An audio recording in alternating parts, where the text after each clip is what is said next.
Rumble show, man, rumble. Third term loading, fourth term loading. Because we're doing a good job. A very good job. And this is why I am saying that we are doing a good job. And this is in relation to poverty, Jamaica. The lowest recorded poverty since 1989. Since 1989, before PJ take over the governance of Jamaica, is under the most honorable Dr. Michael Wallace, with a 8.2% reduction in poverty.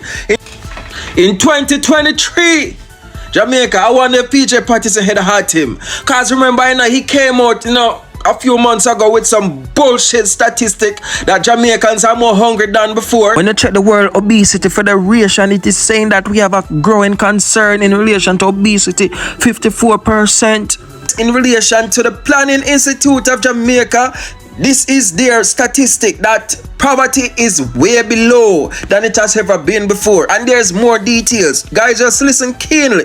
And I want these comrades on this page that is always in the comment section, talking this, that, whatever. Can't answer in the right way.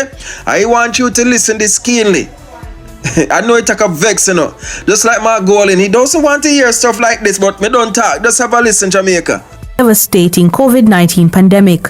Poverty rose steeply in 2021 as a result of the impact of the devastating COVID-19 pandemic. However, Dr. Wayne Henry says that trend has now been substantially reversed, with poverty sharply declining in 2023. Jamaica's national poverty rate declined from 16.7% in 2021 to 8.2% in 2023, the lowest figure ever recorded since poverty rates were first measured in 1989. The estimate for 2024 will be provided later this year once the GSLC data is received from Statin. No data exists for 2022 as no survey was conducted at that time. The PIOJ Director General says poverty dropped across the country, but the rate of reduction was variable in the corporate area.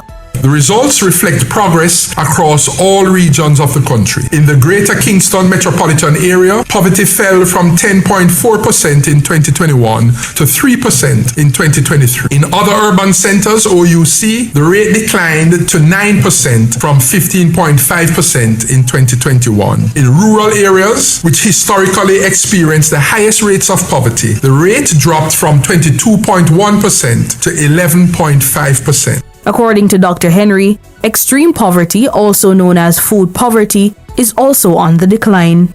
In the Jamaican context, food poverty refers to the inability of a household to afford the minimum daily caloric intake required for good health. In 2023, the food poverty rate fell to 2.8%, down from 5.8% in 2021 and 4% in 2019, marking the lowest level on record. Dr. Henry says this was driven by historic improvements in the rates of employment, general economic growth, and government initiatives such as increases in the national minimum wage and stronger social protection programs. Dana Davey for Nationwide News. Yes, Jamaica, good news.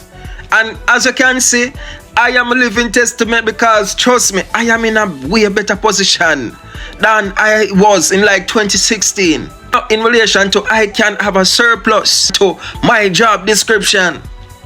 So yes, things are looking up for this country under the Andrew, well, let me put some respect on the dear Prime Minister's name, under the Honorable Dr. Andrew Michael Wallace governance. And every day, me pray some people are ungrateful and some people do not see the significance of this government in relation to the total turnaround of the economy, of the social mobility in the society. They do not see it, but everything is relative. That's what they said. So, the cow never know the use of its tail until it's gone. But we don't want it to go the second term. We want a next term and a fourth term.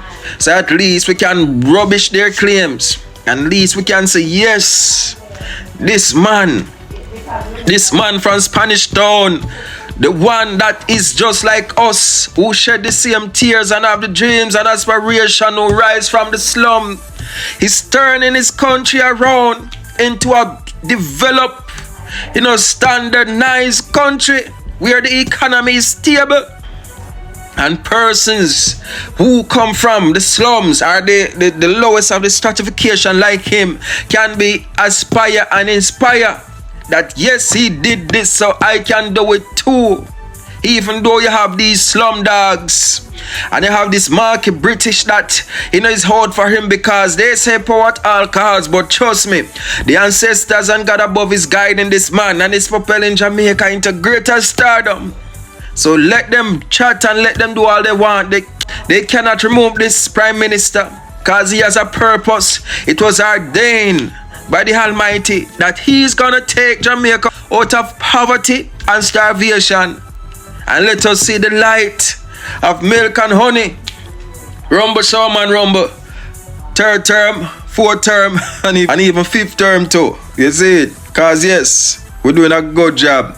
Just like, subscribe, remember to like, guys, because I know so we're bringing you the news as it drop. Bless up, one love, peace. The company at the center of the controversy over the purchase of a neurological drill for the Bustamante Hospital says documents shown by opposition spokesman on health Dr. Dr Dawes are not related to the drill it sold to the health facility.